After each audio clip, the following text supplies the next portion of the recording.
Okay, so you can see a few things that we are returned with here. The first thing we see is a confirmation. We've got a little tick here saying one row inserted, which we have inserted one row, and row ID 1.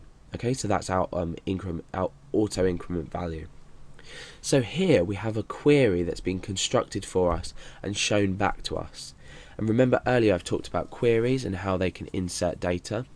Here we've got insert into a database, so we're inserting into this database dot users, so we're accessing this database and this table, ID, username and password, and then with the values null for ID, we're not specifying anything because it's automatically going to increment for us, Alex and password. So null corresponds to ID, Alex corresponds to username, and password corresponds to password, which is the password I gave. This could be obviously anything. So now what we can do is we can click on this Browse tab and we can go back and have a look at our data.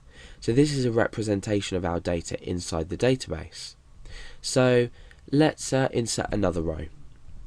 Let's call this time Billy and pass 123. I'm going to click Go. So now we've inserted another row with ID 2 now. Remember that's auto incrementing, and we're performing more or less the same query but just with different values. Let's go back to Browse. Okay, you can see the data here. Now Browse won't be available if there isn't any data inside your table. However, structure is what we were looking at before. Remember, we can always go back to this and change things around if we want to. For example, now if we change password to a numeric data, our passwords here would now be invalid, so they'd be gotten rid of. Okay, so we've got an ID of 1 and 2. You can see these auto incremented, and we've got username and password. Now what we're going to be doing is adding another row onto this. Now we've already specified data. You can imagine this may be, say, hundreds and hundreds of rows of data. However, now what we want to do is we want to add on let's say a first name and a surname.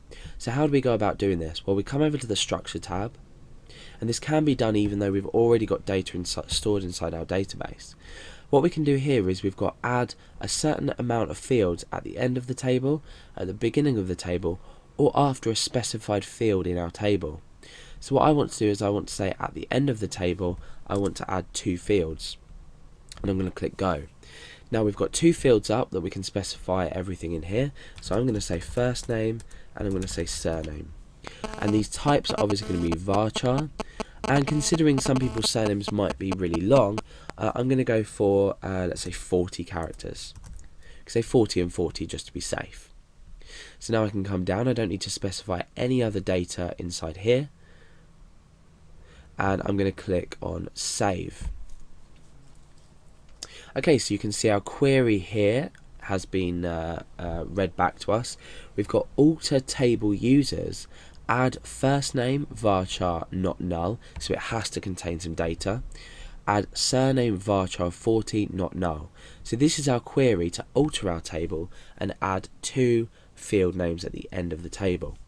So now you can see that if we click on, we click on Browse. If we click on Structure, we can see that we've got our 2 added on here, all the relevant data. If we click on Browse, you can see that we've now added 2 field names on, but obviously there's no data specified. But what we can do now is we can click on Edit and we can change this.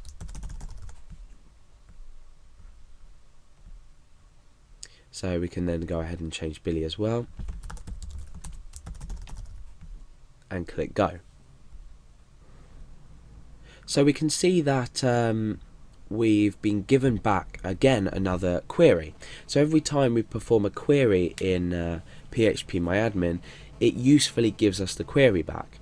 So if you're struggling to understand the concept of queries and how to structure them and what they do and how they work later on, then a really good thing to do is just play around inside here, insert things, delete things, change things, and just take note of the query. So in this case what we've done is we've updated a particular row.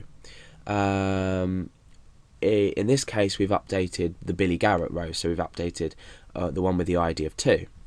So our query reads update users table inside a database,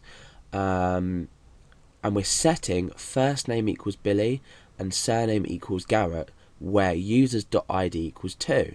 So with the ID of this equals 2, set first name to Billy and surname to Garrett, okay? And limit 1 just means we're obviously not doing this for anything else. It's just sort of something that you don't need to add on, but you know, might be beneficial. So let's return to our data. So you can see that it's all updated now. You can perform a variety of operations inside phpMyAdmin. It's an extremely powerful tool. So maybe before you start using queries and things inside PHP, have a play around here and just understand how MySQL and its structure and its data types and how to do things work. And then go on to the PHP side of things.